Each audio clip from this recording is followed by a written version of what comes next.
పాత్రధారణ. అందరికీ వందనాలు. మన తెలుగులో రంగస్థల కళలకు సంబంధిత గ్రంథాలు లేవని ఆవేదనతో మాతృభాషకు సేవ చేయాలనే ఆశయంతో నటన, దర్శకత్వం, రచన, మేకప్, లైటింగ్, సెట్టింగ్ మొదలగు అనేక అంశాల మీద లక్షణ గ్రంథాలు రాశాను. నేను అమెరికా పర్యటించినప్పుడు అక్కడి నాటక రంగం మీద అధ్యయనం చేసి వారి రిహార్సల్స్, వారి ఆడిషన్స్, వారి ప్రదర్శనలు చూశాను. అక్కడి నుంచి 150 ఆంగ్ల గ్రంథాలు కొని తెచ్చుకున్నాను. వాటిని చదివి మనకు కావలసిన రీతిలో తెలుగులో 108 పుస్తకాలు రచించి ప్రచురించాను. అందులో ఒకటి ఈ గ్రంథం, పాత్రధారణ. మీకోసం విషయ సూచిక. పాత్రలకు ఎంపిక. పాత్రధారణ. 1. పాత్రలకు తగిన నటులను ఎంపిక చేయు విధానము. 2. పాత్రను వృద్ధి చేయుటకు కావలసిన ప్రాథమిక సూత్రములు. నాటకమును విశ్లేషించుట, పాత్రను విశ్లేషించుట, పరిశీలించుట, ఆలోచించుట, వాచకమును కంఠస్థము చేయుట, రంగస్థల వ్యాపారమును వృద్ధి చేయుట, పాత సాంప్రదాయములను విడిచిపెట్టుట. 3. తనకు తాను సొంత విధానము కనుగొనుట. 4. అభ్యాసములు.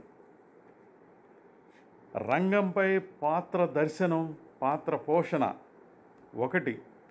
పూర్వాభ్యాసములకు సూచనలు. 2. ఉత్తమ నటనకు 3 సూత్రాలు. 3. ఏకాగ్రత. 4. పాత్ర ప్రవేశము చేయుట. 5. నటుని యొక్క పనిని పరిశీలన లేక విమర్శన చేయుట. 6. దృశ్యములో పనిని పరిశీలించుకొనుట లేక సరిచూసుకొను పట్టిక. 7. అభ్యాసములు. ఈ పుస్తకానికి ముందు మాటలు వ్రాసిన doctor DSN Murthy, reader theatre arts discipline, university of Hyderabad, Sarojini Naidu school of performing arts, fine arts and communication, Hyderabad. నట శిక్షణ. నటన అనేది పూర్వజన సుకృతం, దేవుడి వరం అనుకునే రోజులు పోయాయి. మిగతా విద్యల్లాగే సరైన శిక్షణ తీసుకుంటే ఎవరైనా నటులు కావచ్చని ప్రపంచవ్యాప్తంగా నిరూపించబడ్డ వాస్తవం. ప్రపంచవ్యాప్తంగా నట శిక్షకులు ప్రఖ్యాత రష్యన్ ప్రయోక్త స్టానిస్లవిస్కీకి రుణపడి ఉండాలి. ఎందుకంటే నట శిక్షణలో అభ్యాసాలకున్న అవసరాన్ని చెప్పింది ఆయన కాబట్టి. తర్వాత కాలంలో అనేక మంది కొత్త కొత్త అభ్యాసాలని రూపొందించారు.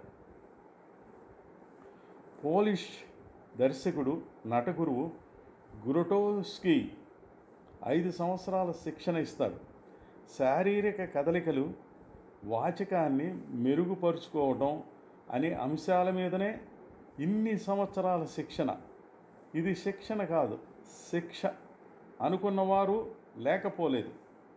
కొంతమంది అంటుంటారు, ఇంతకుముందు మంచి నటులు లేరా, వారంతా ఏం శిక్షణ తీసుకున్నారు అని.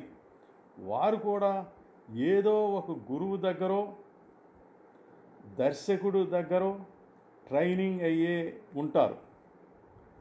అప్పటి పరిస్థితిని బట్టి ఈనాటి శిక్షణా పద్ధతిలో వారు కూడా ట్రైనింగ్ అయి ఉంటే మంచి నటులే కాదు మహానటులై ఉండేవారు అని మేము చెప్తుంటాం. కొత్తపల్లి బంగారరాజు గారు గత 30 సంవత్సరాలకి పైగా నాకు మిత్రులు.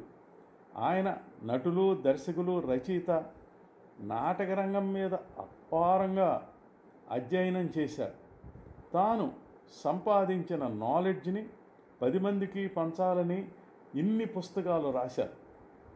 మాబోటి వాళ్ళు చాలామంది చేయలేని పనిని ఆయన చేశారు.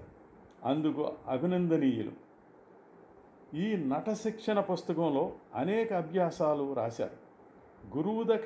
గురువు దగ్గర శిక్షణ తీసుకోలేకపోయిన వారు తమంతట తామే నటనను నేర్చుకునే అవకాశం ఈ పుస్తకం కల్పిస్తుంది. కానీ అతని అభివృద్ధిని నిర్ణయించే వ్యక్తి మరొకరు కావాలి, తప్పదు. ఇప్పటికీ నాటక రంగంలో ఉన్నవారికి కూడా ఈ పుస్తకం మార్గదర్శకంగా ఉపయోగపడుతుంది. మానవ సమాజం ఉన్నంతకాలం నటులు ఉంటారు, నాటకం ఉంటుంది. నట శిక్షణ కొనసాగుతూనే ఉంటుంది.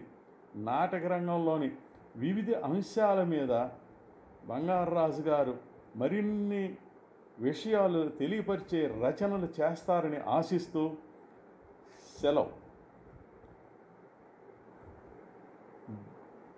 బిఎస్ఎన్ మూర్తి.